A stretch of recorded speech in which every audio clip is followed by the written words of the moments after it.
Okay, look. The world is sick. Mm. And I don't mean like, oh, I have a cold sick or, politics is a mess sick. I mean, we are looking at a scenario today that is just, it's fundamentally biologically broken. Right. We're talking about the film The Savage Flowers. Honestly, this premise is just straight up nightmare fuel. It really, really messed me up. It's something else.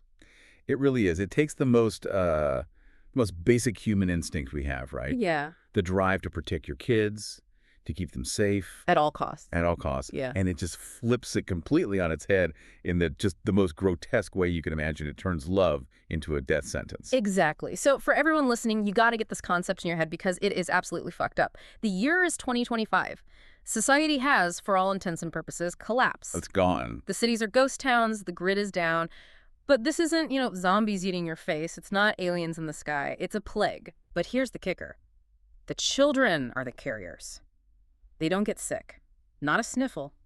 They're completely fine. Little kids run around, healthy as can be. But if they get near an adult... The adult dies. It's that simple and that horrifying. Just gone. It creates this terrifying biological wall between the generations. Just try to wrap your head around the psychological weight of that for a second. Your own child becomes a biological weapon. Yeah. Just by existing. It forces parents to fear their own kids. Yeah. It's not a loud apocalypse with, explosions and car chases. Mm. It's quiet, and it's mean. It's all about isolation and this creeping, awful dread. Right. It's that quietness that gets under your skin, the idea of people being terrified to hug their own children. Yeah. And that is exactly where this movie starts. It doesn't waste a second. It just drops you right into the misery. It sets the tone immediately. We get these black and white clips right at the beginning. Yeah, the archival stuff. Exactly. Like old news footage, panic in the streets, government warnings, grainy shots of hospitals overflowing. Feels really grounded. It feels like it could be tomorrow. That's it. It's 2025. It feels way too close for comfort. Mm-hmm. And then, bam, it cuts to color and we meet Rose. Our main character. She's in the woods with her dad. Yeah. And you can tell right away that they're dire. Oh, totally. They're hiding out in this ruined cabin.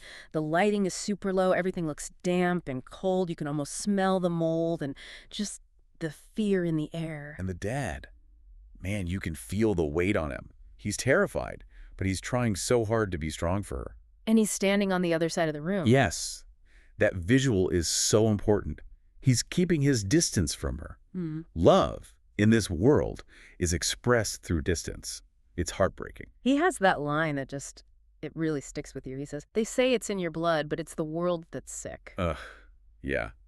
That line gave me chills. It's him trying to absolve her of the guilt, right? Because how do you grow up knowing that your own breath, your presence, kills the people you love? That is such a heavy burden for a kid. It's unthinkable. But then we're barely 5 minutes in, and all that shit just hits the fan. It does. He gives her this map, a hand-drawn map. He tells her there's a sanctuary, a foster home.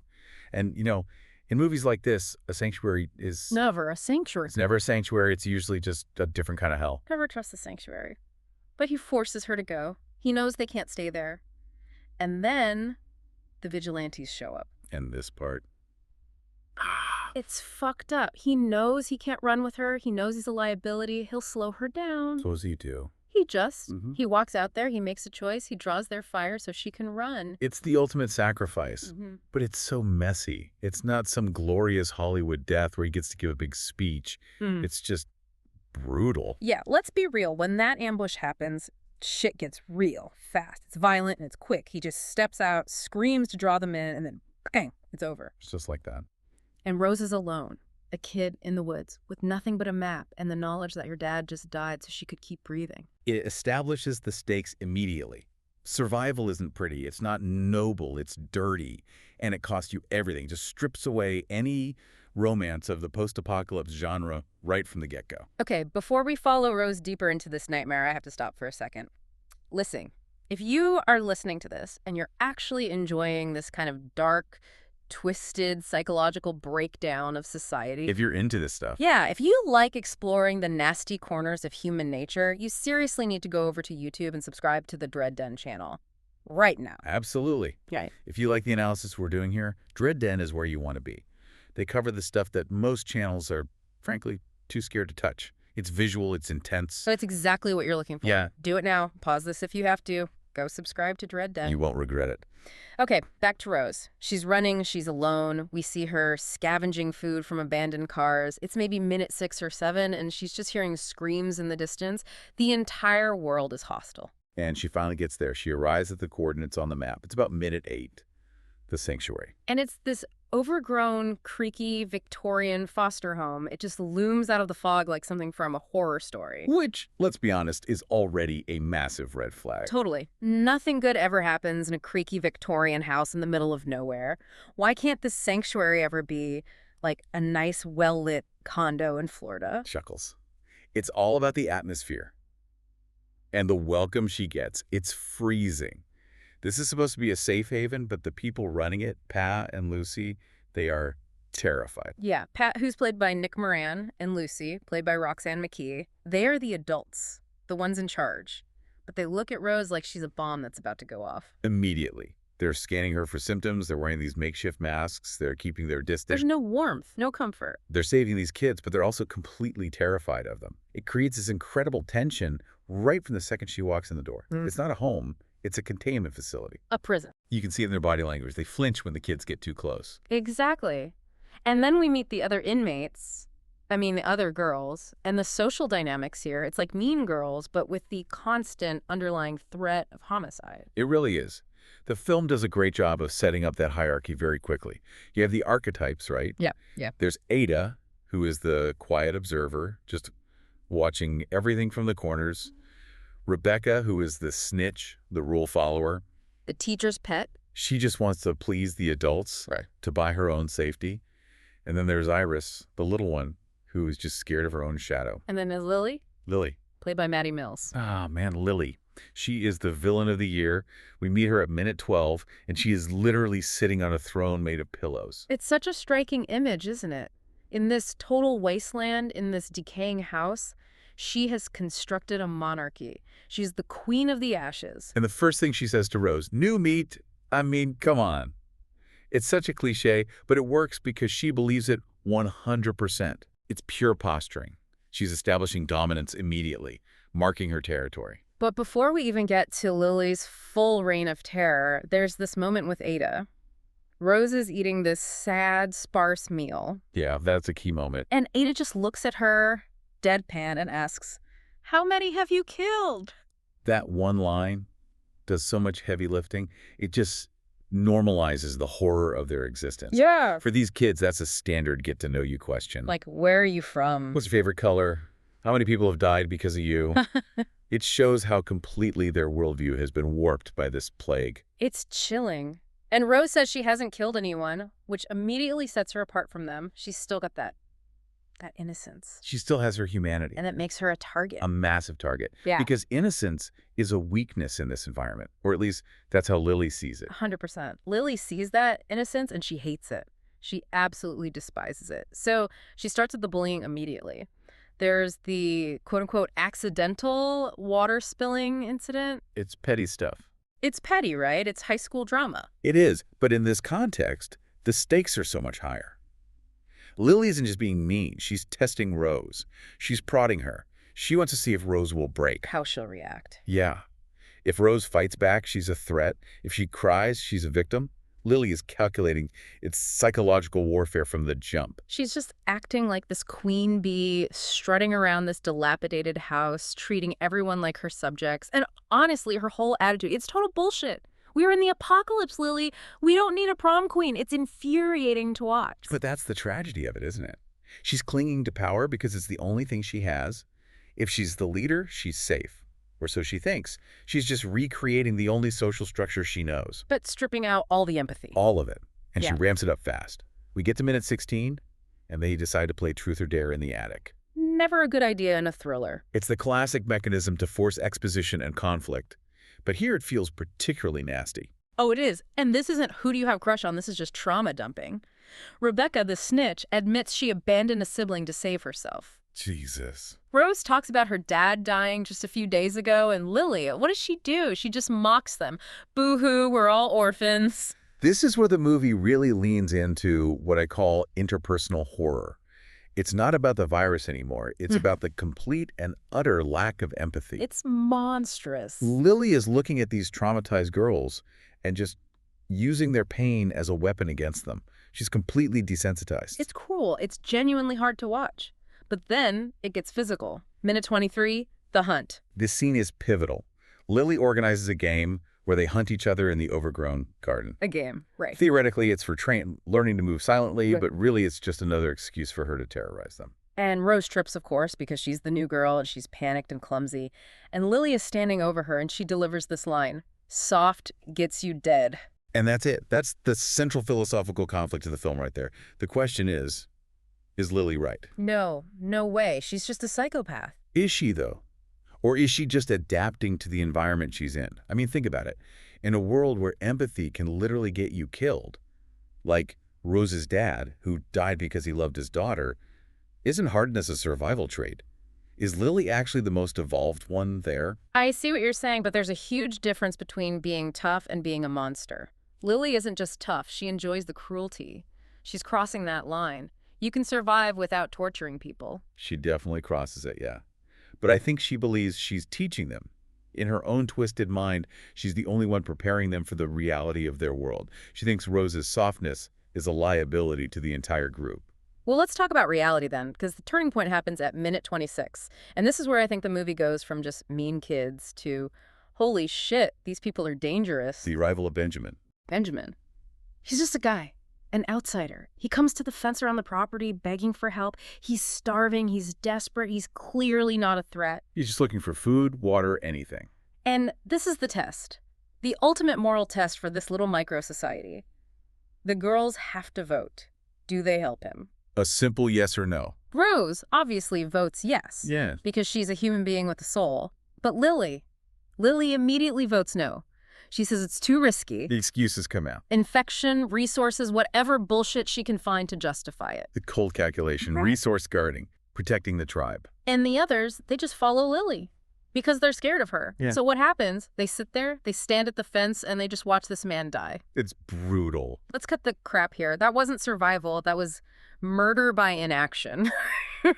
They let a human being die in agony right in front of them because it was inconvenient. Yeah. It wasn't just that they were scared of the virus. It was this coldness, this absolute heartlessness that Lily has cultivated in them. That's the moment innocence officially leaves the building for good. You can't come back from that. You can't unsee it. It bonds them in guilt, but it separates Rose even further because she was the only one who tried. Exactly. That is the point of no return. Rose is horrified, but the rest of them, they let it happen. It made me so angry watching that scene. It shows the complete degradation of their moral compass. Under Lily's influence, they are losing their humanity piece by piece. They are becoming the savage flowers from the title. Beautiful on the outside, maybe, but deadly on the inside. Precisely.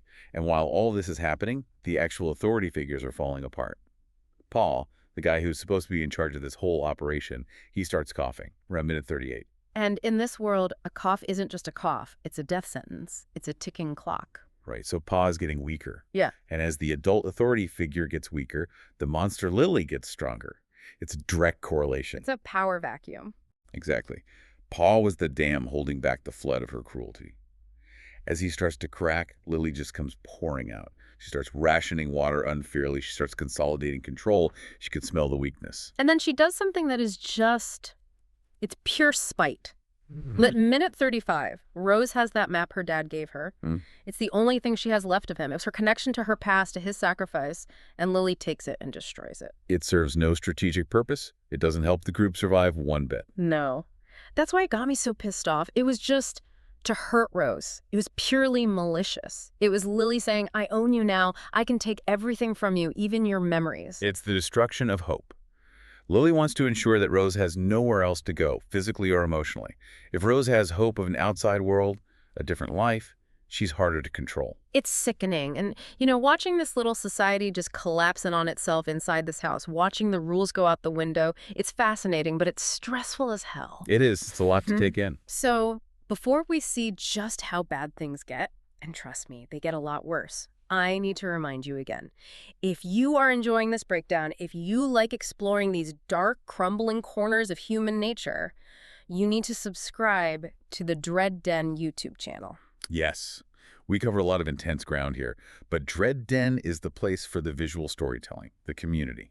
Go hit that subscribe button. It makes a huge difference. Subscribe to Dread Den. Seriously. Okay, so Lily has destroyed the map, Pat is dying, the house is a pressure cooker, and then Rose finds the diary. The diary is a classic trope, but it works here. It reveals that this isn't the first time things have gone this wrong in the house. Right. It hints that Lily was involved in the death or the disappearance of a previous girl who lived there. Which basically confirms what we've already suspected. Lily isn't just a bully. She is a full-blown sociopath. She has killed before, or at least engineered a death to get what she wants. And Ada, the quiet one, confirms it. She tells Rose that Lily controls everyone through fear. She's not a leader, she's a jailer. She's a predator. So now we have the setup for the explosion. Minutes 40 to 50. Pale locks himself away in his room because he knows he's infectious. He's trying to protect them. He is, but in doing that, he leaves them completely alone with Lily. The last adult is gone. And the shift is immediate. The girls are unsupervised. The veneer of civilization is just gone. Lily holds a trial. She accuses Rose of treason? Treason? They are kids in a house. The language is so inflated. It's very Lord of the Flies. The conch shell is gone. It's just raw power now. The rituals of justice are being mimicked, but without any of the actual fairness or reason. It's a kangaroo court. And it just turns into a brawl, a literal fist fight. They're using sticks, bottles, whatever they can find, and Rose finally fights back. She injures Lily. Which is significant. Yeah. It shows that Rose is capable of violence, too. She has to be to survive in there. But it's messy. It's not a clean superhero fight. It's just desperate kids scrabbling in the dirt. And this is just the halfway point. We're not even in the third act yet. The descent into savagery really accelerates after this. Yeah. Minute 56, they find Pa's body. It's ambiguous, whether it was the infection that finally got him or if he committed suicide, Right. but the result is the same. The patriarch is dead. The last barrier is officially gone. And Lucy, the mother figure. She takes one look at the situation. Pa dead, the kid's going absolutely feral, and she bails. Minute 60. She just runs. That is such a devastating betrayal. The one person left who could have restored some kind of order just abandons them to their fate. It just reinforces that the adults cannot save them. They are truly, completely alone. Which leaves the throne wide open for Lily. And she doesn't hesitate for a second. She crowns herself leader. She starts enforcing these harsh, arbitrary rules. It's a full-blown dictatorship. And the psychological toll on Rose is immense at this point. She starts hallucinating. She's seeing her dad, hearing his voice. She's cracking under the pressure. I mean, who wouldn't be? You're trapped in a house with a sociopath who wants you dead. Your dad is dead. The only adults are dead or have run away. It's a living nightmare. So Rose tries to fight back using, guerrilla tactics. She tries to sabotage the food and water supplies to undermine Lily's authority. Smart. She figures if she can show the others that Lily can't provide, she can break her hold over them. But Rebecca, the snitch, of course she rats her out. Minute 64. Always the snitch. And that leads to this big chase scene through the house. Rose manages to lock Lily in a room, trying to contain the threat for a while.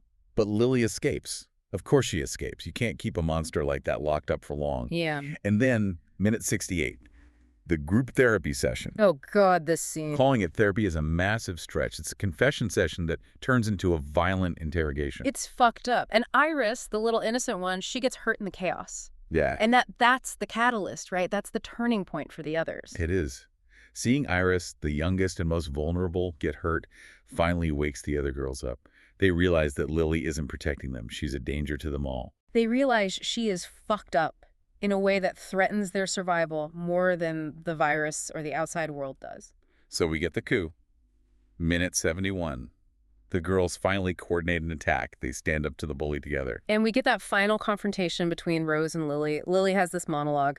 In this world, you take or you die. She fully commits to her worldview. There's no redemption for her. She sounds like a movie villain, but in her mind, she's just a realist. And Rose defeats her. She has Lily down. She could kill her right there and end it. But she spares her. She pulls back. Which, honestly, I was torn watching it. Part of me was like, finish her. She deserves it. But that's the whole point, isn't it? Rose refuses to become Lily. Exactly. It's a rejection of Lily's entire philosophy. Yeah. Rose chooses mercy. She chooses to hold on to her humanity. Yeah. It highlights the theme of resilience, not just physical survival, but moral survival. So Lily is defeated, but she's not dead. And we know that's going to be a problem down the line. But for a moment, Just a moment.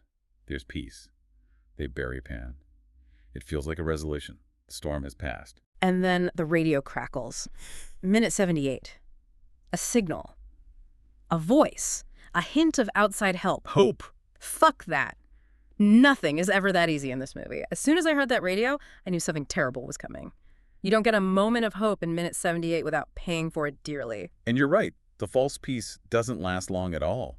Lily, who has been lurking in the shadows, plotting her revenge. She poisons the water supply. Minute 81. It's the ultimate scorched earth tactic. If she can't rule the kingdom, she'll burn it all down.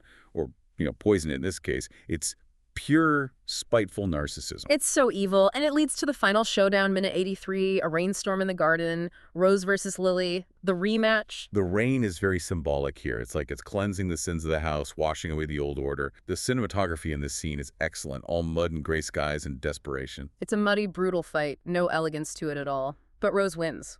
Again. And this time, Lily is exiled. They kick her out of the house. Which is arguably a fate worse than death in this world. Totally. She's sent out into the sick world she was so afraid of. It's a perfect, poetic justice. So Lily is gone. The tyrant is deposed. They're finally resolving the internal conflict. They're maybe, just maybe, thinking about the future, about that radio signal. And then, minute 91. The climax. Just when they think they are safe, outsiders attack the fence. It's a brutal reminder that the world outside is still dangerous, the internal conflict is resolved, but the external threat is always there, waiting. And the girls fight back, but this time they fight together. This is the payoff for the whole arc. They are united. Ada, the quiet observer, saves Rose's life. They defend their home. They win, but it's messy. They take injuries. It's not a clean, heroic victory. It just reinforces that unity helps, but it doesn't make you invincible. And then comes the final twist. Minute 95. They realize the virus might be evolving. Yeah, the safe haven isn't safe at all. The rules of the plague might be changing. We see a really subtle hint that one of the girls might be showing symptoms, or maybe the adults outside weren't dying as fast as they should have. It's left very ambiguous. Which just adds this final layer of awful uncertainty. And then the ending, minute 96. They decide to stay. They don't leave. They don't go looking for the source of that radio signal. They decide to hold their ground, to defend their home. Rose looks out at the horizon. The voiceover kicks in. The savage flowers bloom in the ruins. And then fade to black. It's poetic, but it's abrupt. I was sitting there on my couch like, that's it. That's the end. it leaves so many questions unanswered. What happens next? How long can they survive? Is the virus actually changing, or was it a red herring? Yeah. I gotta say, as a viewer, that ending left me feeling a bit cold. I'd give the movie a 6.5 out of 10. That's a fair rating. I think I'm right there with you. The acting, great. The atmosphere, spooky as hell. But the middle dragged a bit with all the bullying. We get it, Lily is a mean girl. And the ending was a real letdown. It felt like they ran out of time or just didn't know how to wrap it all up. It definitely prioritized atmosphere and theme over plot resolution. Yeah. It focuses on that interpersonal horror right to the very last frame. It didn't want to give you a clean answer because there are no clean answers in that world. It's a gritty, mean-spirited film. If you like slow burns, if you like watching people be terrible to each other in damp, decaying houses, then watch it. But if you want answers, you might get really pissed off by the ending. It does raise a really important question, though, that sticks with you. What's that? If you were in that house, who would you be? Oh, God. Would you be Rose, holding on to your humanity no matter what, even when it puts you and everyone else at risk? Or would you be Lily, doing whatever it takes, no matter how cruel, to survive and stay in control? Or the third option. Or Yeah. would you be Lucy, the adult who just runs away when it gets too hard? That is a heavy question. I'd like to think I'd be Rose, but let's be honest. In that world, when you're starving and scared, Lily's logic starts to look real tempting. It does. And Lucy, cowardice is a powerful motivator. I think a lot of people would just run. And that's what makes the movie effective, despite its flaws. It forces you to ask that uncomfortable question. It holds up a mirror and asks how much of your humanity is just a luxury of safety. It does. It sticks with you, just like the virus. Too soon. Chuckles. Maybe. All right, listen. We've unpacked the trauma. We've judged the sociopaths. But before you go, I have to say it one last time.